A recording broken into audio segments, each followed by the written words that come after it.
one of my biggest questions I would say is, how do you guys get your audience? How do you build your audience on Instagram?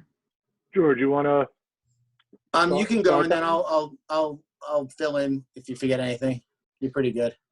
For me, I mean, I think there are a couple of different levels of it, and there's the startup. Just like anything else, there are phases to it. I have a different technique now than I did at the startup. At the startup level, the baseline is to provide content that is valuable. That's the first thing. If you're into it just to build the audience and you're trying to do a lot of hacks, and it doesn't typically work out very well. Usually, if you really are trying to put out content that has some value, and value is a wide term, so it could be any type of value. But if you're a comedian, then you should craft your joke so that you care about the joke.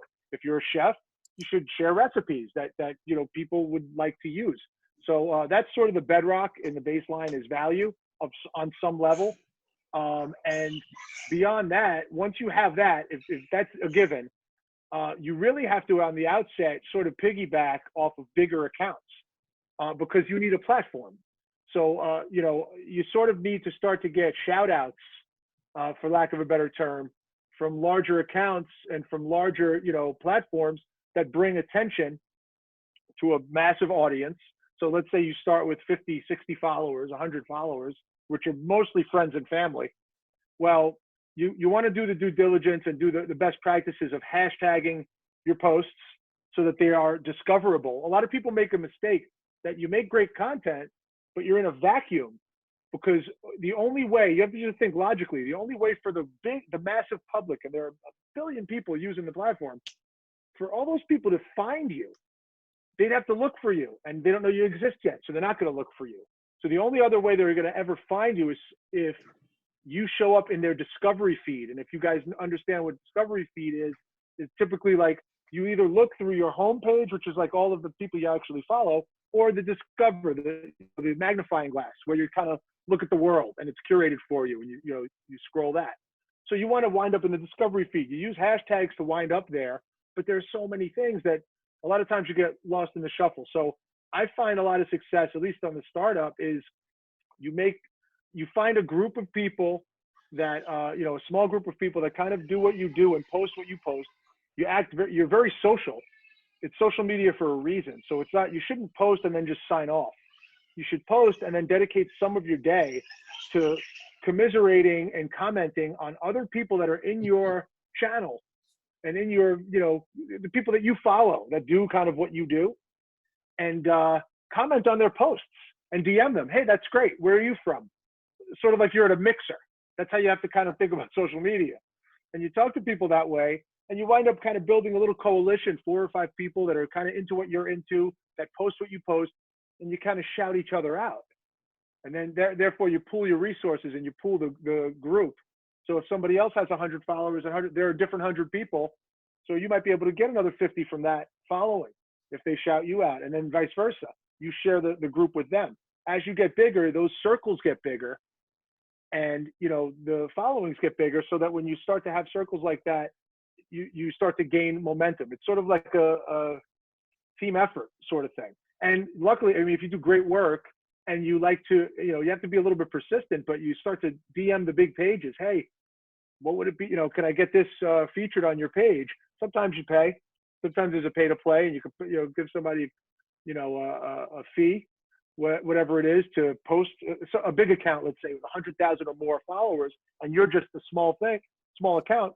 Well, if you have a great piece of content, you could DM it to somebody who's a bigger account and ask, hey, would you post it? Sometimes they'll post it for free if it's good content. So they post you with a shout out. Well, that day you're going to get 1,000 followers just because they're shouting it to 100,000 people, whereas you're only talking to 100. And even if you get a small percentage, you see an uptick. So that's like, at least at the outset. And right now, like, I'm not as much into the DM groups and the friend groups, but I think organically we sort of post each other's stuff. And, I'll get, from my growth personally comes from when I create a piece of content that's pretty good, and I try to keep it a baseline of good, but I can only control, so much, you try, but you can't win them all. So I feel like maybe 1 out of 10 to 15 of my posts are like really good. And when that happens, I wish it happened every post, doesn't. When it does happen, it gets passed around. And when it gets passed around, I see followers go up. When I see it reposted by other accounts, I see followers go up, because a lot of times they repost it with credit, meaning they have Adam the creator in the comment. Right. And that's an easy follow, because somebody could check it out, and then again they're going to look at and evaluate the rest of my stuff and say, oh, is this I really like this stuff, I'll follow it. So that's sort of where I'm at. George has a whole different scale, because he's like even when I started this thing, he was like, he's the guy, like he was like the godfather of the of memes. So like when he DM'd me one time, he reposted me and I got like a bunch of followers. I don't even know if you remember it. I did a sketch, George. Oh yeah. Reposted one of my sketches. Why you before lying? I even did memes.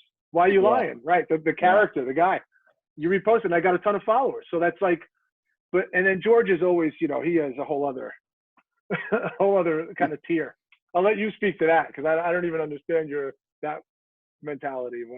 But I mean, you said it. I mean, the only thing that I would add is that so every couple of months or so, I'll mess around with the idea of getting a job. And the reason I think about getting a job is because I miss being with people and like messing around and joking and getting to know different people. I miss that camaraderie, but I substitute for that and I've been doing it since the very start, and I didn't mean to. I just remember, so the way that Adam and I met, the short story is that I started a group chat with about 10 other meme accounts that were about the same size. They were actually all bigger than me. It was anywhere from 30,000 to 70,000. And I wound up meeting this guy, Brian, who Adam worked with.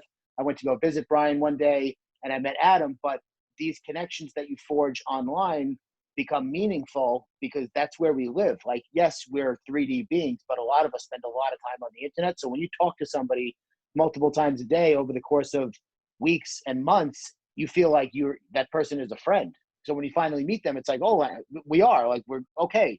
This thing translates from 2D to 3D. It doesn't happen all the time, but I've always made it a point of making people feel comfortable DMing me, approaching me on the internet. I mean, because that's where all this stuff happens. But I'm never out of reach for anybody. And anytime anybody with a big following message to me, I don't do it so much anymore because I don't want to be like a nuisance to people. But whenever somebody who was a celebrity would follow me, I would DM them because I know they're going to get it now because they follow me. And I'd say, hey, so glad you found the page. I'm a huge fan. I hope you enjoy it.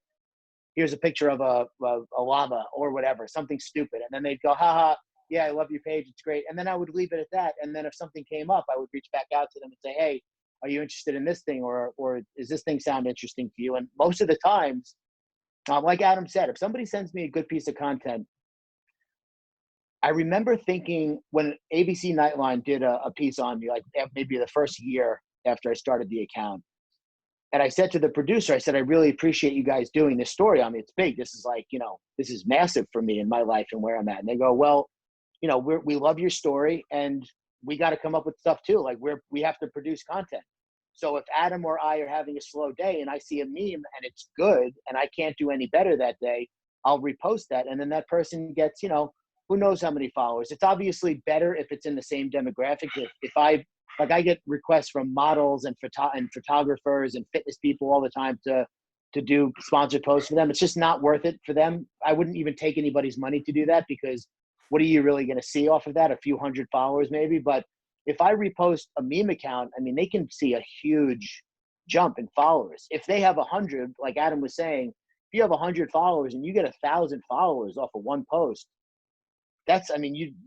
essentially your life just changed. I know it sounds stupid because it's only 1,100, but it's not because it's 1,000% more than what you had. And then you do that again before you know it. I remember what happened to me, and I'll end with I'll just stop talking after this because I don't want to go on too long. There was a point in time where I had about 90,000 followers or 100 something, maybe somewhere around there. And for a normal person, that's a lot. That's a lot of followers. And I was at my friend's son's birthday party and they were all talking about my account. And the grandmother goes, what are we talking about? Who is this guy? And my friend Dave's cousin or whatever leaned over and goes, this guy's famous on the internet. And I was like, what guy's famous? Who are you guys talking about? I didn't like, it's hard to see the picture when you're in the middle of the frame basically, but that's a good thing. Like I never felt like, okay, I'm good now. Like I'm done here. But I always appreciate, you know, whoever, every time an individual follows me, I'm like, thank you for doing that. Because when they come, they stay. That's how it builds. If everyone comes and leaves, you never get anywhere, you know? Makes sense. Thanks. That's I all. have a question. Well, Yeah, Micheline, go ahead. No, I have a question because I went to both your pages to look on Instagram, like whatever. Why is one of yours is, okay, I can just follow you, Adam, and the other one, I requested it. It doesn't automatically let you follow. What does that mean? Why is that? That's your personal one, I think, right? Oh, Private. is that what it is? Just trying to get into your personal stuff. No. You posted it on that invite, Gina. You posted No, on it's your things. So George, do you have an account? I'm on public now. All my accounts are private. Your personal page is probably private. Or did you go to my page and it was private? I think I went private. to your tank and it said requested. But that's even the influencers in the West, I just went to follow it and it said requested. So I think, I don't know. I assumed that people would you would want as many people to follow you, right? I didn't know if there was an advantage or a purpose for putting it private. Yeah, so that is one of the few growth hacks that I actually employ. I don't do too many of them. Like Adam said, it's kind of like not worth it to do all the groups and the DMs and the shout outs. But for that one, so it's very easy for people to lurk without pressing the follow button these days. They'll just come, check it out. They don't have to follow. There's no commitment. Okay. So I do it different for all the pages. So Tank Sinatra gets a lot of shares on the DM. So when people share something to somebody and they can't see it, they have to follow. So if it didn't work, I wouldn't do it, but it's literally like going from losing 100 followers a day to gaining 5,000 public to private. It's a massive, massive increase. Tank's good news. I was having a little bit of a problem with trolls on the page, which is so heartbreaking. Put so much effort into making that page positive and uplifting. And influencers in the wild, I had some reports on content that people thought was inappropriate, even though the whole page is basically inappropriate. But it's really just, it's like for me, it's like, it's two things. One, you're opting in to this network now, so you feel like a little bit of ownership over it. Like you chose to come here. It's not like you saw it in the explore page and you got offended.